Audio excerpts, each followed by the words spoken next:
അടുത്ത ഫോർത്ത് മോഡ്യൂളിലെ ഒരു ക്വസ്റ്റ്യൻ ആണ് features of traction motors. Traction മോട്ടറിൻ്റെ ഫീച്ചർ എന്തൊക്കെയാണെന്ന്. അപ്പോൾ നമുക്കറിയാം എന്താണ് ട്രാക്ഷൻ എന്ന് വെച്ചാൽ എവിടെ യൂസ് ചെയ്യുക, റെയിൽവേയിലാണ് അല്ലേ, ട്രെയിനിനകത്ത് യൂസ് ചെയ്യുന്ന മോട്ടോഴ്സാണ്. അപ്പോൾ സീരീസ് മോട്ടറാണ് അവിടെ കൂടുതലായിട്ടും യൂസ് ചെയ്യുന്നത്. അതിൻ്റെ കാരണം സീരീസ് മോട്ടർ ആകുമ്പോൾ നമുക്കറിയാം ലോഡ് വെച്ചുകൊണ്ട് നമുക്ക് സ്റ്റാർട്ട് ചെയ്യാൻ പറ്റും അല്ലേ. സീരീസ് മോട്ടർ നമ്മൾ അങ്ങനെയാണ് സ്റ്റാർട്ട് ചെയ്യുക, നോ ലോഡിൽ സ്റ്റാർട്ട് ചെയ്യില്ല, കാരണം ഹൈ സ്പീഡായിരിക്കും.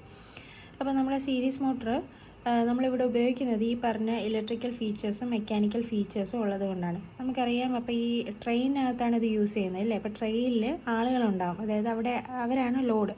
അപ്പോൾ ഈ ലോഡിനെ വലിച്ചുകൊണ്ട് വേണം ഇത് പോകാനായിട്ടല്ലേ.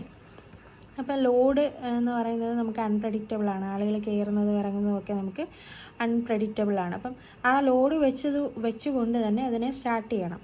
പിന്നെ എന്താ പറയുക, പിന്നെ നമുക്ക് പറയാം ഇതേപോലെ ഓവർലോഡ് എന്ന് പറയുന്നത് എപ്പം വേണമെങ്കിലും ഉണ്ടാവാം.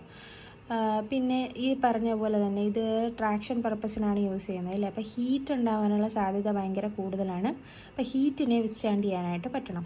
പിന്നെന്താ, ഇത് ബോഗികളിൽ വെച്ചിരിക്കുന്ന ഒരു മോട്ടർ മാത്രം പോരാ ഇത് വർക്ക് ചെയ്യാനായിട്ട് അല്ലേ. അപ്പോൾ അതിനെല്ലാം പാരലായിട്ട് കണക്ട് ചെയ്യാനായിട്ട് പറ്റണം. പിന്നെന്താ പറയുക, ബ്രേക്ക് ചെയ്യാൻ പറ്റണം അല്ലേ. ഇലക്ട്രിക്കലി അതിനെ ബ്രേക്ക് ചെയ്യാൻ പറ്റണം. അതേപോലെ വോൾട്ടേജ് ഫ്ലക്ച്വേഷൻസുമായിട്ട് ഡീൽ ചെയ്യാൻ പറ്റണം. ഇപ്പോൾ എപ്പോഴും ഒരേ വോൾട്ടേജ് തന്നെ കിട്ടണം എന്നില്ല അല്ലേ. ഓടിക്കൊണ്ടിരിക്കുന്ന സമയത്ത് വോൾട്ടേജിലൊക്കെ വ്യത്യാസം വരും. അപ്പം വോൾട്ടേജ് ഫ്ലക്ച്വേഷനെ അത് വിത്ത്സ്റ്റാൻഡ് ചെയ്യാനായിട്ട് കഴിയണം. പിന്നെ നല്ല കമ്മ്യൂട്ടേഷനും ആയിരിക്കണം. അപ്പോൾ ഇത്രയും പോയിൻറ്റ്സാണ് ഇവിടെ എഴുതിയിരിക്കുന്നത്. High starting torque, speed control easy ആയിട്ട് നടക്കണം, high temperature withstanding capacity, high overload capacity, able to operate in parallel, electric braking capacity, ability to withstand voltage fluctuations, good commutation. അപ്പോൾ ഇത്രയും വരുന്നതാണ് ഇലക്ട്രിക്കൽ ഫീച്ചേഴ്സ്. ഇനി മെക്കാനിക്കൽ ഫീച്ചേഴ്സ് വരുന്നത് എന്താണ്, strong ആണ് അല്ലേ. നമ്മൾ ആ മോട്ടർ സ്ട്രോങ് ആയിരിക്കണം, അതായത് റോബസ്റ്റ് ആയിരിക്കണം എന്ന് പറഞ്ഞാലും മതി. ഓക്കെ.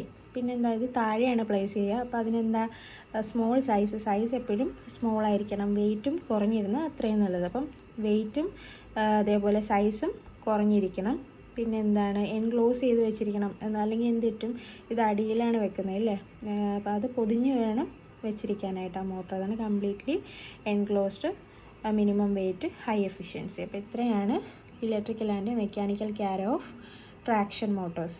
പിന്നെ ഈ പറഞ്ഞ ഈ പോയിൻറ്റ്സിനെ വേണമെങ്കിൽ നിങ്ങൾക്ക് കുറച്ചും കൂടി ഇലാബറേറ്റ് ചെയ്ത് എഴുതാം. അപ്പം ഷോർട്ടായിട്ട് പറയുകയാണെങ്കിൽ ഇത്ര എഴുതിയാലും മതി, മാർക്ക് കിട്ടും.